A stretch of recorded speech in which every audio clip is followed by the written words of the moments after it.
¿cierto? Pero no es así, pues. El Perú no está preparado para ser una potencia en turismo. Imagínate que hasta ahora no hemos recuperado los niveles de prepandemia. Estamos a la mitad del camino. ¿Por qué? Por la inseguridad, por la falta de una política clara.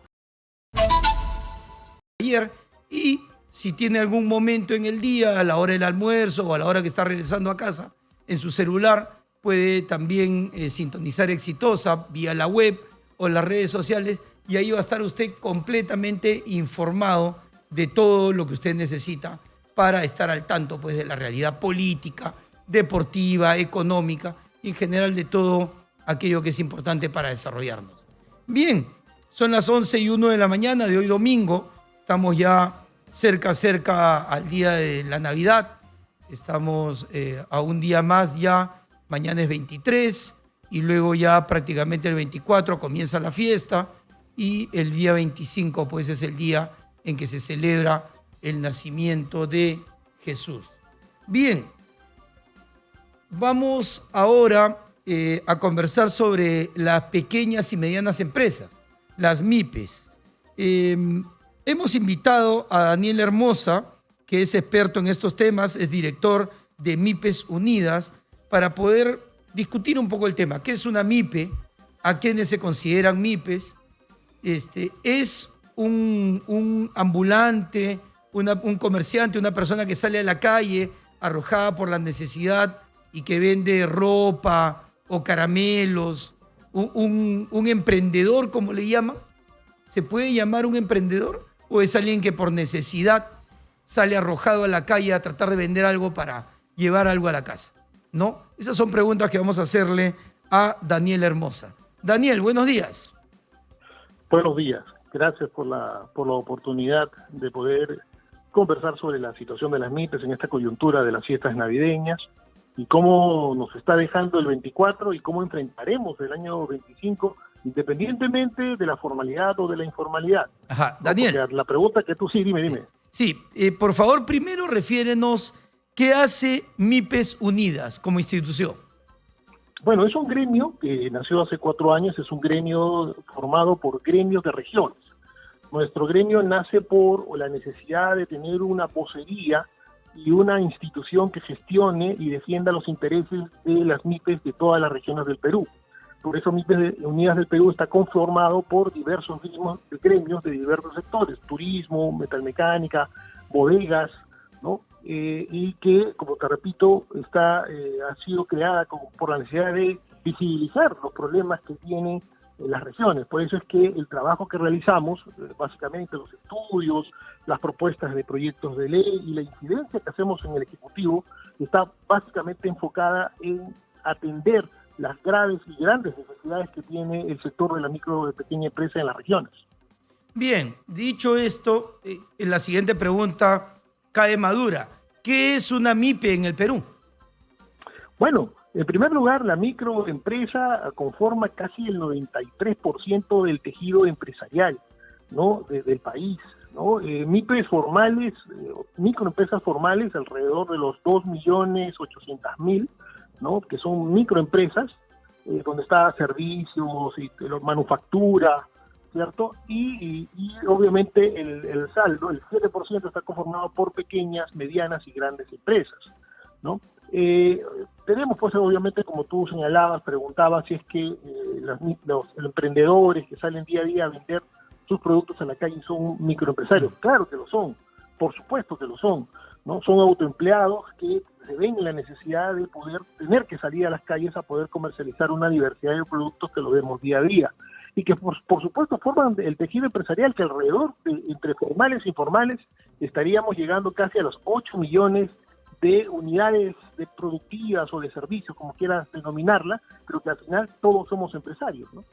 Claro, pero ¿es un empresario, un emprendedor, una persona que no tiene trabajo y que producto del hambre, de la necesidad, es arrojado a la calle y va al centro de Lima a un mayorista, deja su DNI, le entregan una cantidad de productos, luego sale a venderlos como puede, generando todo este caos, todo este desorden que es natural, obviamente, además para ellos lo justifica la necesidad? y luego regresa por la tarde, le dieron 10 regalos, vendió 5, paga los 5, devuelve los otros 5 y le da su DNI. Digamos, ¿se puede considerar un empresario a alguien que lo hace para sobrevivir? Bueno, realmente el concepto de empresario probablemente tenga otro... ¿O un emprendedor, perdón? Bueno, en todo caso, un emprendedor. Bueno, todo lo que hacemos día a día es un emprendimiento, ¿cierto? De levantarse, salir, bueno. irse a buscar es un emprendimiento. Sí. Lo lamentable en todo caso es que no estamos generando la cantidad suficiente de empleos como para poder absorber una mano de obra que está ahí totalmente latente para poder ingresar al mercado laboral. Entonces, esa necesidad es la que tú señalas, ¿no? Al no haber el empleo, hay necesidad, obviamente, de poder alimentar a tu familia y sales en la búsqueda de oportunidades. Obviamente, en la coyuntura que estamos viviendo desde hace 4 años, desde la pandemia, ¿no? Y todas las crisis políticas que hemos tenido han agravado la situación. Y recuerda que tenemos un acumulado de casi 1 millón de puestos de trabajo que no se ha podido crear, porque aproximadamente tenía que haberse creado unos 350.000 a 400.000 empleos, obviamente creciendo sobre el 5%. Y como estamos creciendo 3, 3.2, 3.1, no ha sido suficiente como para dar trabajo a los miles de peruanos que salen al mercado laboral o del colegio o salen de las universidades, no encuentran las oportunidades. Y a eso responde la informalidad, a eso responde la necesidad de salir a la calle a comercializar productos para poder llevar el alimento a la familia. Claro. Es porque la formalidad no ha sido capaz de dar una respuesta de la mano del gobierno, porque esto no es una cuestión solo de los empresarios, sino también del ambiente de negocios que crea el Estado para que nosotros podamos ser exitosos en el ejercicio del trabajo. Y como no lo somos, no podemos contratar personal. Claro, porque, Daniel, hay que comprender que nadie se levanta un día y dice, hoy día yo soy un emprendedor, hoy día soy un empresario y me voy a ir a la calle a comprar y vender cosas, a generar caos, a generar desorden. Nadie se levanta una mañana queriendo ser parte del caos, queriendo ser parte del desorden, ¿no? Y recibe palo, y recibe extorsión, y recibe maltrato, además desdén.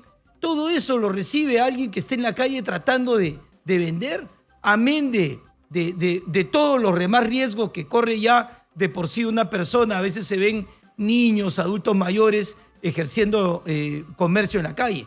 Nadie, digamos, que sea sano, se levanta y quiere eso. Si hubiera un trabajo donde ir, si hubiera un lugar formal donde ejercer, donde dar su fuerza de trabajo, lo haría. Pero no hay.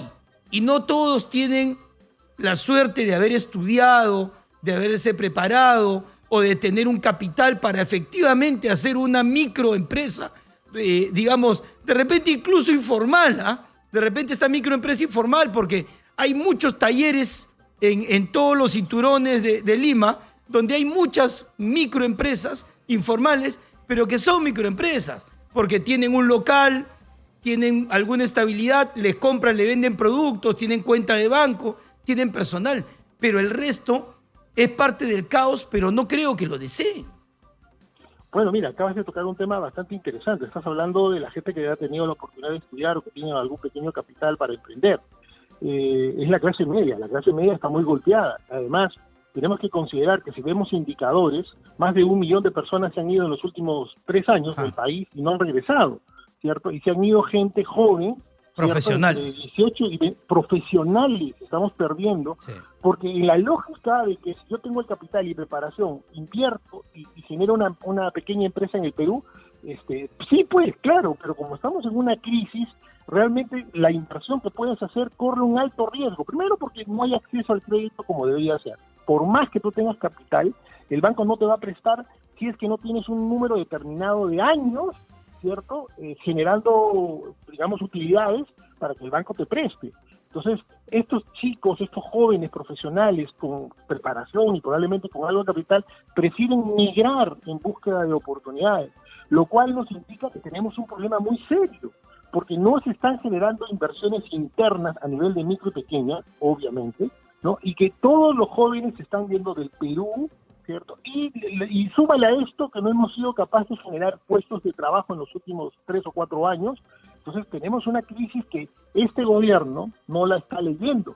Y obviamente tenemos las consecuencias de la informalidad, la pobreza, la desnutrición crónica infantil, la delincuencia, ¿no? Que se ha incrementado de manera desproporcionada. No hay un solo indicador en la microeconomía, no hablamos de la macro parece que todos están contentos, pero en la microeconomía no tenemos un solo indicador bueno.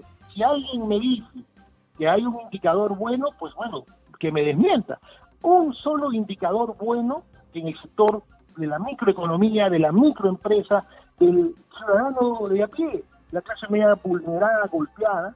No hay acceso al crédito, los créditos gota a gota han crecido porque la formalidad le ha dado el espacio, porque no llegan los préstamos a toda la demanda de créditos que se necesita en el país. Entonces, estamos en una situación bastante complicada y eso explica lo que tú señalas desde el inicio de la entrevista, ¿no? Los pobres peruanos que tienen que salir a buscárselas porque necesitan alimentarse, no salen a buscar plusvalía o... No, pues, para capital, o sea, son términos que... Plusvalor, capital, capitalización, ahorro, son términos que no hay manera que una persona que esté en la calle buscando sus 10 soles del día pueda ni siquiera imaginarlos.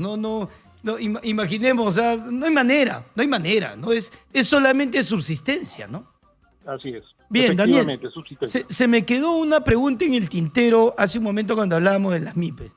En todo este tinglado engorroso de leyes, decretos, normas, reglamentos, ¿cómo calza ahí una MIPE? ¿Cómo se define una MIPE en términos legales? ¿Qué condiciones le dan a una empresa, hacen que una empresa sea considerada MIPE?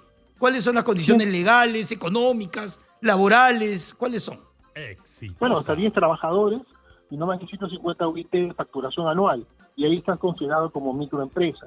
Si excedes eso por un número determinado de años, que son 2, me parece, automáticamente ingresas a la pequeña empresa, ¿no? Esos más o menos son los parámetros que se define o se mide la microempresa, ¿no? O sea, más o menos una facturación de unos 750.000, 800.000 soles al año, que es poco, ¿no? Si tienes 10 empleados es poco, ¿no? Pero ese es el tamaño de nuestras microempresas. Nosotros tenemos un problema de enanismo empresarial, dado de que eres muchos años microempresa, no tienes la oportunidad de crecer, pero eso tiene varios motivos. Uno de ellos es el tamaño del mercado. No tenemos un mercado muy grande, y al no tener un mercado muy grande es muy complicado que las MIPES comiencen a crecer, ¿no? Por eso es que la mirada hacia la exportación es una opción que no se está explorando. Solamente te quiero dar un dato. 10.000 MIPES exportadoras hay en el Perú, de 3 millones de MIPES formales y casi medio millón de MIPES manufactureras, ¿no? Entonces, es muy poco las empresas que están exportando. Tenemos TLC por todas partes, pero no están siendo aprovechados por el sector de la micro y pequeña empresa. Y eso se debe a que no existe una política de Estado en favor de impulsar la micro y pequeña exportación. Entonces, si nosotros vamos a querer pretender crecer solamente con el mercado interno, simple y llanamente no va a pasar. No, Entonces, porque además no hay mercado, ¿no? El mercado peruano es muy chiquito, muy pequeño, muy chiquito, ¿no? Claro. Y ahora con el puerto de Chacay, que va a entrar productos más baratos, así es, más ropa más barata, zapatos más baratos, pues hay que ir pensando. Yo creo que el sector manufacturero está muy preocupado. Yo he escuchado ya voces en ese sentido, que si bien es cierto, el puerto de Chacay puede ser una gran oportunidad para la agroindustria, para la exportación de minerales, y probablemente como hub para fabricación de autos eléctricos, para generar industria. No tengo la menor duda que sí, pero hay una que está en riesgo, que es la que tenemos que comenzar a analizar. Y el próximo año, que es un año preelectoral, tenemos que poner cosas en la agenda, en el debate de lo que va a ser los próximos 5 años, con un escenario mundial cambiante, ¿cierto? Y con una economía que con la influencia china, ya los tenemos en electricidad, en minería, uno próximamente en trenes, en puertos, pues obviamente tenemos que ir definiendo, porque China no está viniendo aquí porque es buena gente, está viniendo porque tiene intereses económicos, lo cual me parece muy bien, ¿no? Siempre y cuando no nos afecte a nivel de comenzar a perder empleos en sectores productivos. Entonces, este debate tenemos que ponerlo ya, y por supuesto yo siempre sé que Exitosa nos va a apoyar en mover el concepto de defender la industria nacional en la manera que sea posible, pero eso implica dos cosas: debate y planificación, de tal manera de que si vamos a caer en el sector confecciones, pues busquemos por dónde va a ir esa gente a trabajar. No dejemos que el mercado soluciona algunas cosas, pero no todas. Y por eso tenemos que planificar y discutir políticas de Estado para los próximos 5 años. Este gobierno no tengo mucha fe, ¿no?, que vaya a hacer algo grandioso en favor del sector, pero lo único que le podríamos pedir a este gobierno es que ya no siga haciendo daño, haciendo estas crisis políticas que permanentemente agravan la situación en el país, y que esperemos que elijamos bien en el 26 y tengamos un gobierno que sí quiera impulsar a la micro y pequeña empresa. ¿Cómo pueden instituciones como MIPES Unidas afrontar lo que va a pasar a raíz justamente del puerto de Chancay? Tú refieres bien, van a haber mucho producto importado muy barato. Seguramente el producto que antes nos llegaba a 10 soles va a comenzar a llegar a 6, 7, 8 soles por obvia razón del 20% inmediato en ahorro de costo de transporte, ¿no? Pero, ¿qué le va a pasar, y hablando de las microempresas, a esa microempresa que produce correas, a esa microempresa que produce zapatos, a esa microempresa que todavía produce algo de ropa en el Perú, en general que genera alguna manufactura, que hace muebles? ¿Qué le va a pasar a esa microempresa? Si vamos por el lado de proteger esa industria que genera empleo y que es peruana, van a salir los liberales, van a salir aquellos defensores del mercado a ultranza a decir esto es proteccionismo, y en el mundo moderno el proteccionismo en realidad nos hace daño. ¿Cómo hacer para convivir? Claro, van a salir a decirlo, de todas maneras, van a salir a decir que rijan las reglas de mercado para todos, porque claro, no les importa, porque finalmente no van a ser ellos los que van a sufrir la pérdida de su patrimonio, la pérdida de su trabajo. La pregunta es, vamos a tener que protegerlos, pero para eso no nos tiene que dar miedo el hecho de que primero debe ser lo peruano y después lo extranjero, y que si tenemos que usar la palabra proteccionismo, no tenemos que verlo como una palabra peyorativa, sino más bien como la defensa de lo peruano. Totalmente de acuerdo contigo. Pero no necesariamente la acción de protección es lo primero que uno debe pensar. Lo primero que uno tiene que pensar es cómo primero volver competitivo el sector, manufacturero, hablemos de confecciones en este caso. ¿Cómo volvemos competitivos? A mí me encantaría escuchar, por ejemplo, que por el puerto de Chancay va a entrar tecnología, máquinas que produzcan 100 veces más de lo que produce una máquina que tenemos hoy día en Gamarra, ¿cierto? Me gustaría escuchar de que el sector privado y el Estado con COFIDI generan fondos, ¿cierto?, con intereses bajos, porque tenemos un interés muy alto. La MIPEC tiene un costo financiero muy alto, ¿cierto?, para poder modernizar nuestra tecnología, que en muchos de los casos obedece al siglo pasado, ¿cierto?, para lograr competitividad. Me encantaría escuchar al Ministerio de Comercio Exterior y al Ministerio de Relaciones Exteriores que vamos a aplicar una política internacional agresiva para que las embajadas y consulados del Perú comiencen a vender producto peruano y no se dediquen solamente a los cócteles, ¿cierto? Ese tipo de cosas es lo que nos gustaría escuchar, pero todo esto, repito, obedece a una planificación, a una ley que tiene que darse. No tenemos una ley de industria, de promoción industrial, y no desde el enfoque tributarista como lo ha hecho la Sociedad Nacional de Industria, que no está mal, pero que no nos sirve a nosotros como pequeños empresarios. Necesitamos una ley de promoción, pero con un enfoque hacia el exterior. Tenemos que ser competitivos, ya, pero ¿con quién estamos compitiendo? ¿Con Chile? ¿Con Argentina? ¿Con Bolivia? ¿Con quién? Eso es la tarea que tiene que hacer el gobierno. Nosotros no tenemos la capacidad financiera, como lo tienen las grandes corporaciones, de contratar una empresa porque le haga un estudio de mercado, un estudio de la competencia. Ellos sí pueden, porque lo tienen. Nosotros no tenemos esa capacidad. Pero el Estado, por otra parte, tiene un Ministerio de Comercio Exterior y tiene embajadas y consulados en todo el mundo que no están alineados en esa política productiva o de comercialización. Eso es lo que necesitamos para que pueda salir este país adelante y no pongamos en riesgo, ¿cierto?, los miles de empleos que genera el sector manufacturero.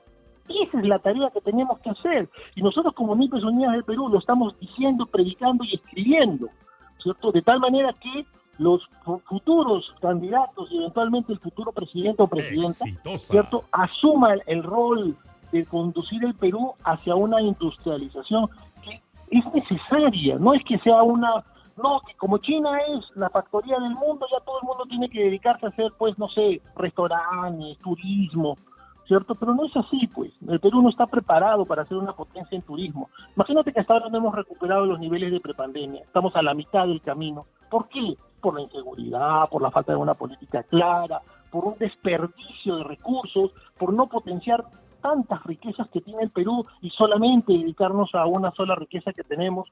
Hay errores que se están cometiendo y nosotros como gremios tenemos que señalarlos. Y esta oportunidad que tú nos das de poder hacerlo es llamar la atención a los que hacen política o a los que quieren hacer política a que tomen a la MIPE en serio, y no solamente para una campaña electoral, sino de cara a generar empleo, a luchar contra la pobreza. La mejor política y la mejor estrategia de luchar contra la pobreza somos nosotros, las MIPES. No hay otra.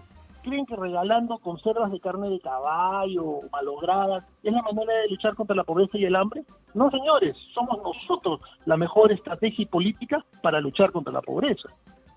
Ahora, el término competitivo es un término muy usado obviamente en el medio empresarial. Tiene que ver con similares condiciones para competir.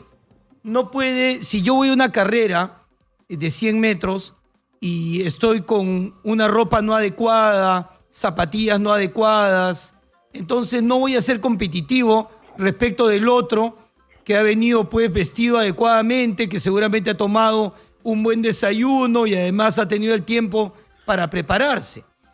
¿Cómo se puede ser competitivo desde el punto de vista de una empresa peruana, de una microempresa, si en China el Estado fortalece y apoya a la propia empresa? No solamente en términos comerciales, los ayuda en todos los procedimientos que tienen que tener y los promueve para sacar su producto de China, donde ya el mercado, que además es grande, pero ya tiene un límite para sacarlo al resto del mundo, pero lo saca protegido de impuestos, lo saca con toda una serie de promociones comerciales que van desde trabajo de sus embajadas, sus consulados. Acá, por el contrario, el producto peruano sale solamente porque es bueno, porque es competitivo. La palta, el mango, el arándano y las demás frutas, la comida, los restaurantes que tienen renombre, salen porque son buenos, pero necesariamente no son competitivos. Lo competitivo tiene que ver con algo que se gesta, que se produce, que es promocionado y que se vende en algún mercado. Bueno, efectivamente, ¿no? O sea, los productos de agroexportación es porque el mundo está demandando, tiene hambre, necesita productos. Claro. Entonces, obviamente... Claro, no hay magia ahí, ¿no? Así es, efectivamente, no hay mucha magia, son realmente pues, commodities que se mueven y están a la búsqueda de nuevas tierras para poder incrementar la producción y seguir alimentando al mundo. Eso, Daniel, perdóname la digresión ahí, por ejemplo. ¿Hay magia en vender cobre? No hay magia, pues. O sea, tú pones 1 gramo de cobre en el mundo y se vende. No hay ninguna magia. Si tú pones 1 kilo de paltas en el mundo, además la palta peruana es conocida por ser buena, se vende. Pones 1 kilo de arándanos, 1 kilo de mango peruano y se vende. O sea, hay que reconocer sí al productor. Se ha ocupado de tener una buena semilla, una buena planta, la ha cuidado y con esmero ha preparado un buen producto y lo saca. Pero no hay magia ahí. La magia es cómo hago para que alguien que produce zapatos en La Libertad pueda venderlos en el mundo. Eso sería magia, ¿no? Así, efectivamente. Y además, China, ya que mencionaba China, ¿no? Ellos tienen una estrategia, ¿no? ¿Por qué voy a comprarle a una compañía minera el cobre si yo mismo puedo poner mi compañía minera y yo mismo me compro? ahí tenemos las Bambas. ¿Por qué tengo que pagarle a un puerto de, no sé, de capital suizo? ¿Para qué? Mejor yo mismo hago mi puerto y ahí mando mis productos. Eso es lo que está haciendo China, ¿no? Voy a traer autos eléctricos al Perú para vender autos eléctricos al Perú. ¿Qué ha hecho China? Compró Luz del Sur, compró Enel, tiene hidroeléctricas. ¿Por qué? Porque es parte de una estrategia. Y los felicito y los envidio, porque tienen una estrategia, ya tienen la electricidad, tienen hidroeléctricas y tienen las distribuidoras en Lima, el gran mercado, ¿no? Y ahora tienen el puerto, y ahora están trayendo autos eléctricos, y ahora van a hacer fábricas de autos eléctricos en el Perú. Pero eso es maravilloso, pues esa es la estrategia que nosotros demandamos. Exactamente lo mismo, no hay nada que inventar, hay que copiar y copiar lo bueno, no lo malo, ¿cierto? ¿No? Y Copia. por supuesto, Copia, iguala y mejora, ¿no? No hay, así es, no hay, copia. no hay ningún secreto ahí, pero esa simple trilogía asiática, sobre todo practicada en Japón, no se practica acá.